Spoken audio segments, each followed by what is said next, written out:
तो आज का जो वीडियो है वो है एक ऐसी कहानी जिससे हमें पता चलता है कि हम अपने रास्ते किस प्रकार अलग कर लेते हैं, और वह भी खुद की गलतियों से।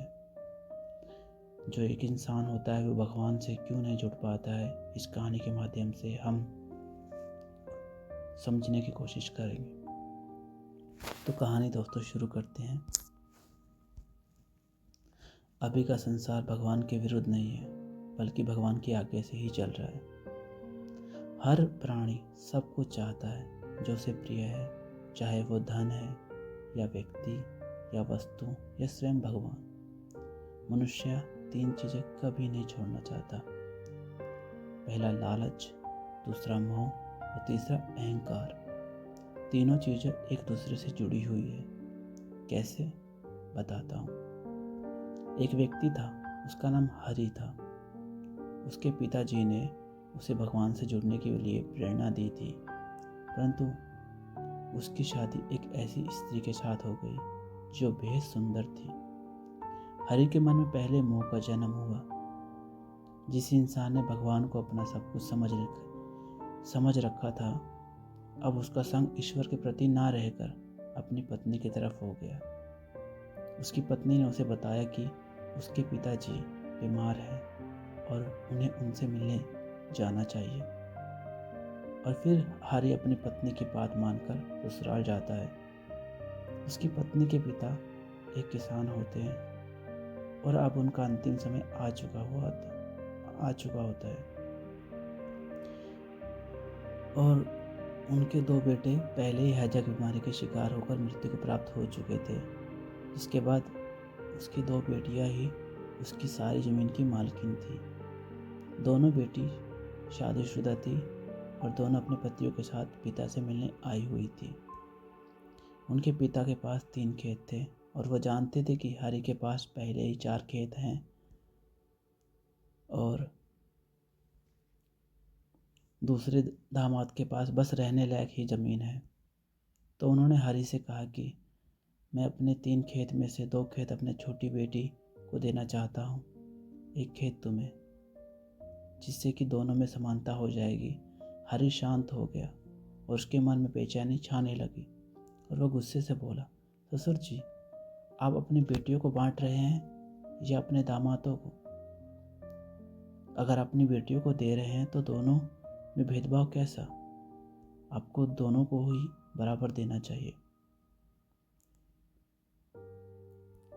पिता ने हरि का गुस्सा देखा तो तुरंत निर्णय बदल लिया और बोला कि ज़मीन दोनों बेटियों को मैं बराबर ही दूंगा। और बोलते ही उनकी मृत्यु हो गई। हरि मन ही मन खुश था कि उसने फैसला गलत नहीं होने दिया, किंतु उसको नहीं पता था उसके मन में लालच जन्म ले चुका था। पत्नी के साथ जमीन के दस्तावेजों को बनवाकर वह वापस लौट गया। कुछ महीने बीत गए और फिर कुछ साल। अब हरि को भगवान में इतनी दिलचस्पी नहीं रही थी। वो अपने व्यापार में डूब गया था। अनाज मंडी में अनाज बेचना, धन से उसका लगाव अधिक बढ़ चुका था। हरि की 2 बेटियां थी और दोनों जवान थी। हरि ने उनके लिए बहुत बड़े अमीर घर ढूंढे, उनकी शादी पर बहुत धन आदि खर्च किया और काफ़ी दहेज आदि भी दिया। दूसरी तरफ हरि के ससुर के छोटे दामाद ज्ञानचंद भी शादी में आए थे और व्यवस्था की तारीफ करने लगे।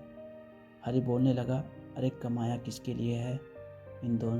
इन दुनिया वालों को भी तो पता चले हरि की बेटियों की शादी है।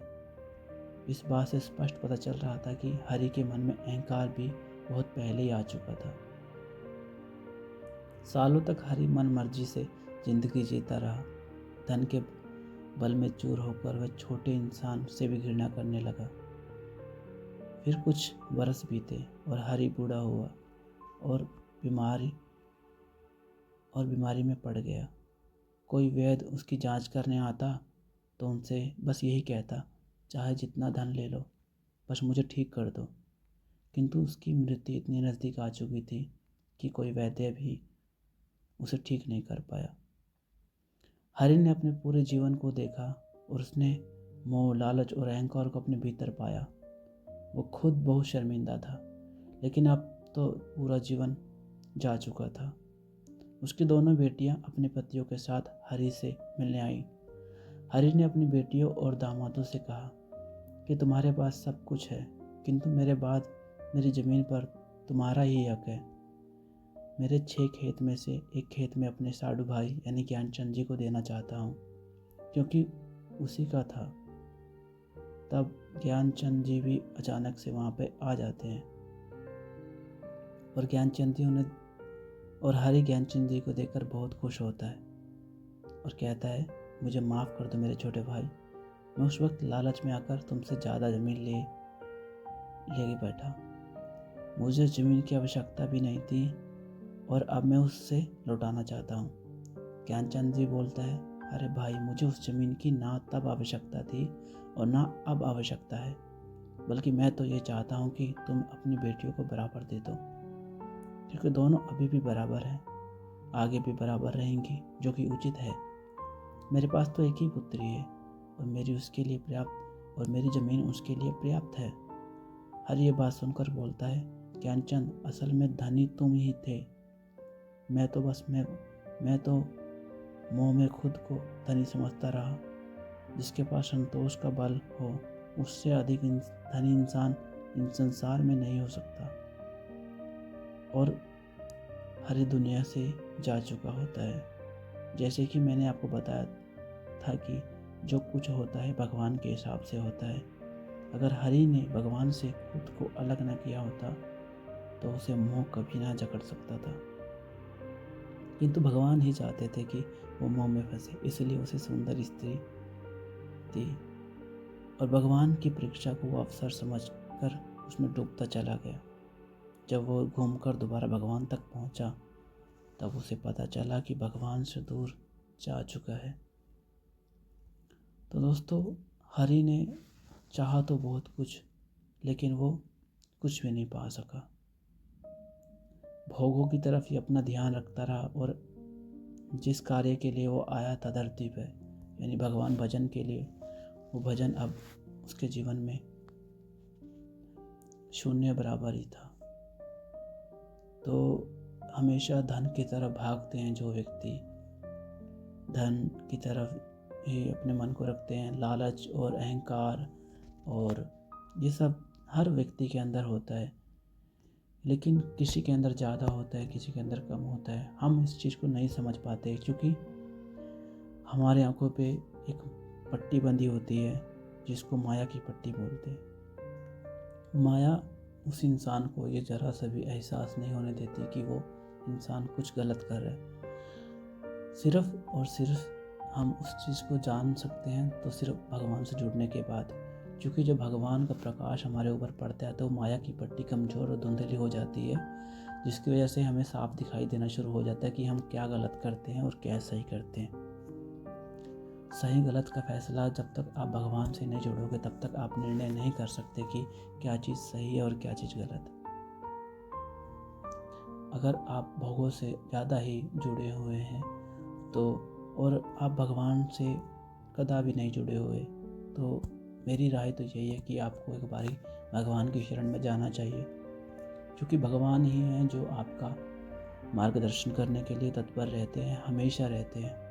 आप 24 घंटे में कभी भी उनको आवाज़ दे सकते हैं, उनका ध्यान हमेशा आप पर रहता है। भगवान क्षण क्षण आपको देखते रहते हैं, आपको नहीं पता, लेकिन वो आपको देखते रहते हैं। तो दोस्तों, यही सी के साथ मैं अपनी वीडियो को समाप्त करता हूँ।